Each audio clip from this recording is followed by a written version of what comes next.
My sister faked documents to evict me from our parents' mansion. While I was at their funeral, she was already meeting with lawyers. I found out 3 weeks later when the sheriff knocked on my door. 27 years old, holding eviction papers, standing in the foyer where I took my first steps. The house smelled like Mom's lavender candles and Dad's coffee. It smelled like home. But according to the documents in my hand, it was never mine to begin with. Growing up in that house was like living in a museum. Every room had history. Every corner held memories. The grand staircase where Jessica and I used to slide down the banister. The library where Dad taught us chess. The kitchen where Mom made Sunday pancakes that somehow tasted like love. But even then, I knew something was different about how our parents saw us. Jessica was the golden child. 3 years older, naturally confident, effortlessly charming. She could walk into a room and command attention without trying. I was the quiet one, the one who read books in corners and helped Mom with groceries and never caused trouble. Dad called Jessica his little CEO. He'd ruffle her hair and say she was going places. When I got straight A's, he'd nod and say, "Good job, kiddo."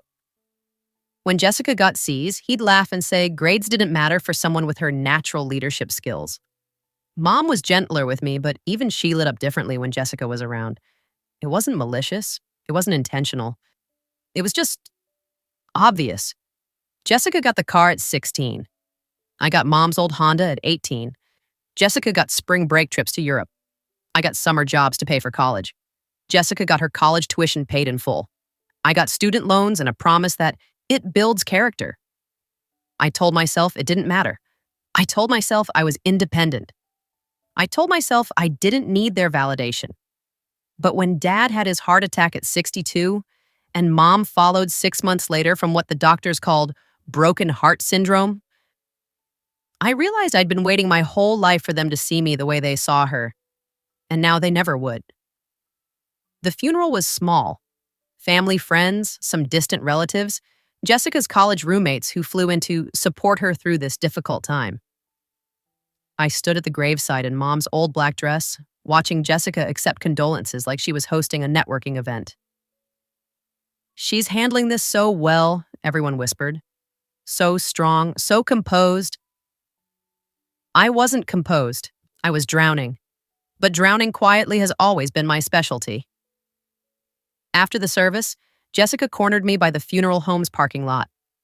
She looked polished, professional, like she'd stepped out of a boardroom rather than a cemetery. "We need to talk about the house," she said. "Okay." I was exhausted. "When do you want to—" "I've already talked to the lawyer." Her voice was calm, matter of fact. "There's been a mistake with the will, an oversight. Dad's original documents weren't properly filed." Something cold settled in my stomach. "What are you talking about?" "The house was never meant to be split between us." She adjusted her purse strap, avoiding my eyes. "It was always intended for me. There's paperwork to prove it." I stared at her. "Jessica, that's not—" Dad said a lot of things." Her tone was sharp now. "But legal documents don't lie." That night, I sat in the living room where we used to watch Saturday morning cartoons, trying to process what she'd told me. The house felt enormous and empty. Every creak of the old floorboards sounded like whispers. I called the family lawyer, Mr. Peterson, the next morning. He'd been Dad's friend for 30 years. He'd know the truth. "I'm sorry, honey," he said, and I could hear the confusion in his voice. "I received some additional documentation yesterday. It appears there was an error in the original filing. The house was designated solely to Jessica." "But Mr. Peterson, you were there when Dad—" "I know this is difficult, but I have to follow the legal documents." The phone felt heavy in my hand. "Can I see the paperwork?" "Of course. Jessica said she'd bring you copies." She never did. 3 weeks later, the eviction notice arrived. I'd been living in denial, thinking Jessica would come to her senses, thinking she'd remember we were sisters, thinking she'd remember Sunday pancakes and sliding down banisters and the way Dad used to read us bedtime stories in the library. But the sheriff's deputy standing on our front porch, my front porch, wasn't interested in childhood memories. You have 72 hours to vacate the premises, he said, handing me official papers that made my hands shake. I called Jessica 17 times that day. She answered on the 18th call. This is crazy, I said, trying to keep my voice steady. We can work this out. We can share the house. There's enough room for both of us. There's nothing to work out. Her voice was ice. I own the house. You're trespassing. I'm your sister. Silence stretched between us like a chasm. I know exactly what you are, she said finally, and hung up. I packed 27 years of life into 6 boxes in a duffel bag. I couldn't afford movers. I couldn't afford storage. I couldn't afford anything. My entire inheritance from Mom and Dad's estate had been a savings account with $12,000 and Dad's old watch. Jessica got the house worth $1.2 million, the cars, Mom's jewelry, and all the furniture. But somehow, I was the lucky one because I got liquid assets. I found a studio apartment in the worst part of town. 500 square feet, no air conditioning, a radiator that clanged like angry ghosts all winter long. The toilet ran constantly and the shower had 2 temperatures, Arctic and scalding. From the mansion with 7 bedrooms and a 3-car garage. To this. But here's the thing about losing everything. It clarifies what matters. I threw myself into work like it was my religion. I'd been managing a small accounting firm before the funeral, making decent money, but nothing spectacular. Now I worked 60-hour weeks. I took every overtime shift. I picked up freelance tax work on weekends. I ate ramen and peanut butter sandwiches for 8 months straight. I walked to work to save gas money. I shopped at thrift stores and learned to fix my own plumbing because calling a repairman wasn't in the budget. And slowly, something unexpected started happening. I was good at this. I was good at making something from nothing. I was good at finding opportunities other people missed. I was good at surviving. By the end of the first year, I'd saved enough to take a real estate investment course. By the end of the second year, I'd bought my first rental property, a tiny duplex that needed work but had good bones. I learned to renovate. I learned to negotiate. I learned to see potential where other people saw problems. Jessica, meanwhile, was living it up in our childhood home. She'd quit her job to focus on herself and was burning through whatever money she'd inherited. She threw parties every weekend. She bought expensive cars.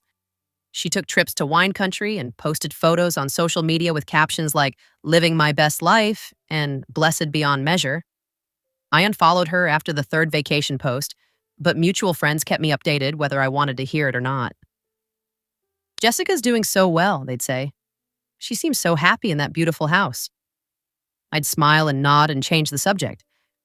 But late at night, in my tiny apartment with the clanging radiator, I'd lie awake thinking about the library where Dad taught us chess, about Mom's lavender candles, about the way morning light streamed through the kitchen windows. And I'd wonder if Jessica ever sat in those rooms and thought about me. By year 3, I owned 4 rental properties. By year 4, I had my real estate license and was flipping houses on the side. By year 5, I had enough money to buy a decent house for myself. Nothing fancy, but mine. But I didn't. I kept living in that studio apartment. I kept saving every penny. I kept building my real estate portfolio like I was preparing for war.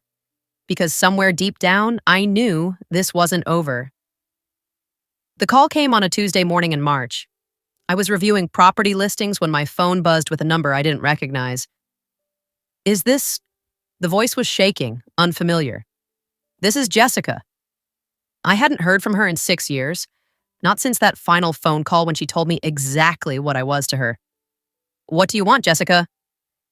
"I need help." The words came out in a rush. "I'm in trouble. Real trouble." I set down my coffee and waited. "The house. There are problems. Financial problems. I might lose it." Something inside my chest cracked open. Not sympathy, something sharper. Something that tasted like vindication. "What kind of problems?" "I took out loans against the house. Several loans. The market changed and the payments." Her voice broke. "I can't make the payments." I found myself smiling. Actually smiling. "How much do you owe?" $800,000, maybe more. The house was worth $1.2 million when she inherited it.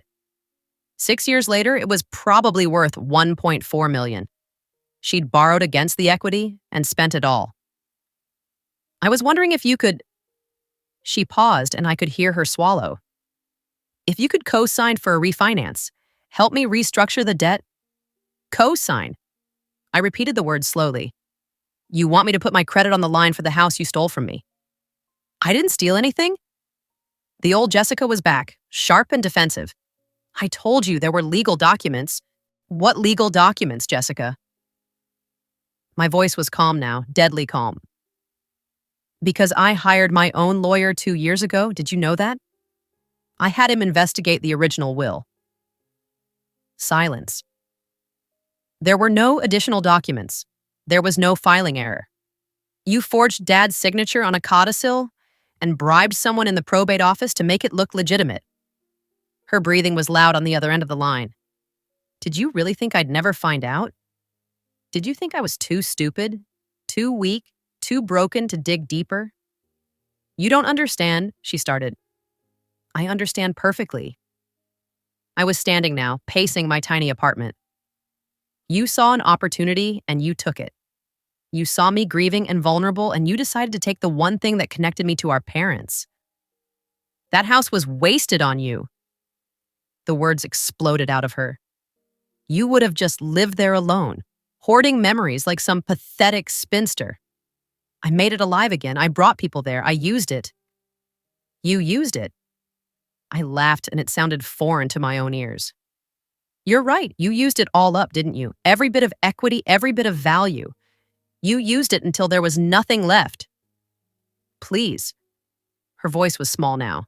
I know we have issues, but we're family. I'm your sister. I know exactly what you are, and I said, throwing her words back at her. And I hung up. 3 weeks later, I saw the foreclosure notice in the legal ads. The house would be auctioned in 60 days. I drove by the old neighborhood that weekend. The mansion looked different, neglected. The paint was peeling. The garden Mom had loved was overgrown. Windows that used to sparkle were cloudy and streaked. Jessica's BMW was in the driveway, but it looked like it hadn't been washed in months. I sat in my car across the street, looking at the house where I'd learned to walk, where I'd had my first heartbreak, where I'd said goodbye to our parents for the last time. And I made a decision that felt like coming home. I bought the house at auction for $900,000. Jessica was there, sitting in the back row of the courthouse, watching her inheritance get sold to strangers. She looked thin, hollow, like she'd been running on empty for months. She didn't recognize me at first. 6 years of success had changed me. Better clothes, better posture, confidence that came from building something real. When our eyes met across the room, I saw the exact moment she realized who was bidding against the other investors. Her face went white. The auctioneer's gavel came down. Sold to bidder number 47. I walked to the front to complete the paperwork, and I could feel Jessica's stare burning into my back. She was waiting by my car when I came out. How, was all she said. Real estate investment? I unlocked my car, calm as morning coffee. Turns out I'm good with money. Who knew? You can't do this. Her voice was shaking. That house, it's been in our family for 40 years. Actually, it's been in my family for about 20 minutes. I opened the car door. I'm the legal owner now. Where am I supposed to go? I looked at her, really looked at her, for the first time in 6 years. She was still beautiful, still polished on the surface, but there were cracks showing, dark circles under her eyes, hands that shook slightly when she thought I wasn't looking. I don't know, Jessica. Where was I supposed to go? I got in my car and drove away, but I wasn't done. 2 months later, after I'd had the house professionally cleaned and repaired, after I'd restored Mom's garden and fixed the peeling paint, I had my property manager post a rental listing. Charming guest house on historic estate. Perfect for single professional. References required. Jessica applied under her married name.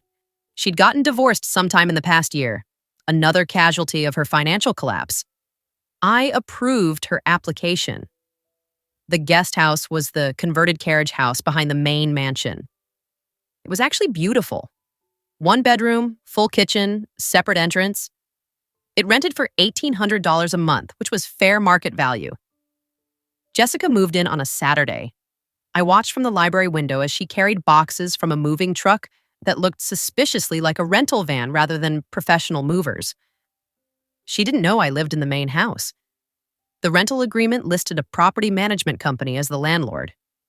As far as she knew, she was just another tenant in another rental property. But every morning, I had coffee in the breakfast nook where Mom used to make pancakes. Every evening, I read in the library where Dad taught us chess. Every night, I slept in the master bedroom where our parents had dreamed of their daughters' futures. And every month, Jessica paid me $1,800 for the privilege of living in the shadow of the home she'd stolen from me. It's been 8 months since Jessica moved into the guest house. She has no idea who her landlord is. The rent comes out of her account automatically. The property management company handles all communication. I'm just a ghost in the main house, living quietly in the rooms where we grew up. But I see her sometimes. I see her walking to her car in the morning, wearing scrubs. She's working as a medical assistant now, probably the first honest job she's had in years. I see her coming home exhausted, carrying grocery bags from discount stores instead of the organic markets she used to frequent. I see her sitting on the small porch of the guest house some evenings, looking up at the main house with an expression I can't quite read. Last month, she tried to grow tomatoes in a small pot outside her door. They died because she forgot to water them. She stared at the withered plants for a long time before throwing them away. I wanted to tell her that Mom's old gardening book was still in the kitchen.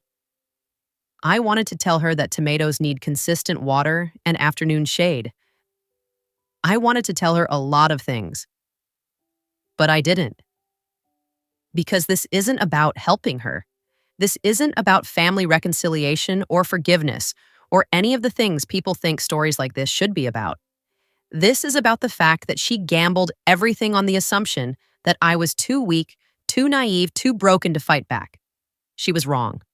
I've thought about revealing myself. I've imagined the conversation we'd have, the shock on her face, the way she'd finally understand the true cost of what she did. But the truth is, this is better. She works 40 hours a week to pay me rent for living in the shadow of what she stole. She drives past the garden Mom loved every day, knowing she can look but never touch. She falls asleep every night in a house she can never own, on property that will never be hers. And I sit in the library where Dad taught us chess, reading books and making plans, and building the kind of life our parents would have been proud of. Sometimes I wonder if she recognizes the irony. If she ever sits in that little guest house and thinks about the sister she threw away like last week's garbage. If she ever calculates how much money she's paid me over the past 8 months and realizes that her rent payments are slowly buying me a new car. But mostly, I don't think about her at all anymore. Because the thing about revenge is that it's only sweet if you're bitter. And I'm not bitter anymore. I'm home. She thought she took everything. But what she never had was the ability to build something real, something lasting, something that couldn't be stolen or forged or manipulated away. Now she pays me to live in my shadow, and that's not revenge, that's just business.